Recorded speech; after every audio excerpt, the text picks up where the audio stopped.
এই ধরনের প্রোগ্রামে আসতে তো ভালোই লাগে, কারণ আপনাদের সাথে দেখা হয়। আর আপনাদের সাথে দেখা হওয়ার মানে হচ্ছে দর্শকদের কাছে চলে যাওয়া। আপনারা আমাদেরকে দর্শকদের কাছে নিয়ে যান, তো নিঃসন্দেহে ভালো লাগে। আর যত এই ধরনের প্রোগ্রাম হবে, শিল্পীর সম্মান বাড়বে, তো নিঃসন্দেহে ভালো লাগে। অনেক সিনিয়র আর্টিস্টদের সাথে দেখা হয়, অবশ্যই ভালো লাগে।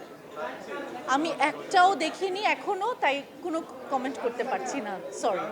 গানও আমি দেখিনি, আমি ফেসবুকে একদমই সারাক্ষণ থাকি না। গানও দেখিনি, ট্রেলারও দেখিনি। আর আমি ঈদের পরের দিন আমার পরিবারের সাথে বাইরে চলে গিয়েছিলাম, তার জন্য আমি কিছুই দেখতে পারিনি। ফেসবুকে ইউজ করি না মানে আমি ফেসবুকে সারাক্ষণ নিউজ ফিডে থাকি না। আমি ফেসবুকে আমার জিনিসপত্র পোস্ট করে বন্ধ করি, কারণ আমার আমার চোখে সমস্যা এমনিতে, মানে সারাক্ষণ মোবাইলে থাকলে আরও চোখ ব্যথা করে।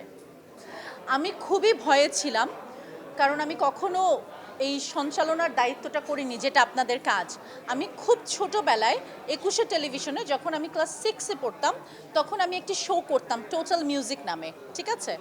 তখন আমি ক্লাস 6-এ পড়তাম, তো তখন আমি করতাম ছোটদের অনুষ্ঠান।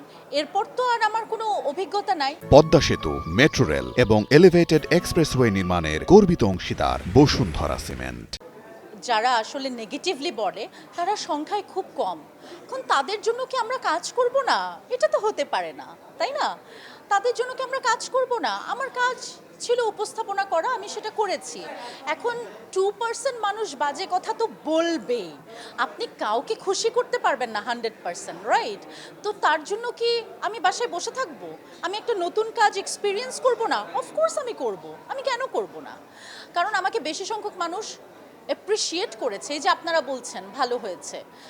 আমি নতুন একটা কাজের সুযোগ পেলাম, আমি কেন করব না? আমি তো আমাদের প্রাইম মিনিস্টারের ইন্টারভিউ করতে চাই নেক্সট। আমার কাছে আসলে চ্যালেঞ্জটাই গুরুত্বপূর্ণ। আমি চ্যালেঞ্জ পছন্দ করি। আমাকে যদি কোনো নির্মাতা বলে যে এই ক্যারেক্টারটা করতে হবে, যে ক্যারেক্টারে আসলে বাইক চালাইতে হবে, এখন সো আমি তো রিয়েল লাইফে বাইক চালাতে পারি না। এখন যদি সে আমার উপর চ্যালেঞ্জ ছুড়ে দেয়, এটা আমার কাছে, এটাকে আমি চ্যালেঞ্জ হিসেবে নেই যে আচ্ছা এখন আমাকে বাইক চালানো শিখতে হবে এই চরিত্রের জন্য। তো উপস্থাপনাটা আমার জন্য খুবই নতুন ছিল, এবং আমার যারা অতিথি ছিলেন তারা অনেক বিজ্ঞ মানুষ ছিলেন, মন্ত্রী মিনিস্টার ছিলেন। তো তাদের সাথে আমার মতো একজন ছোট মানুষ উপস্থাপনা প্রথমেই তারা, এটা আমার জন্য একটা অনেক বড় চ্যালেঞ্জিং বিষয় ছিল, এবং আমার মনে হয় যে আমি ঠিকঠাক মতো কাজটা করতে পেরেছি।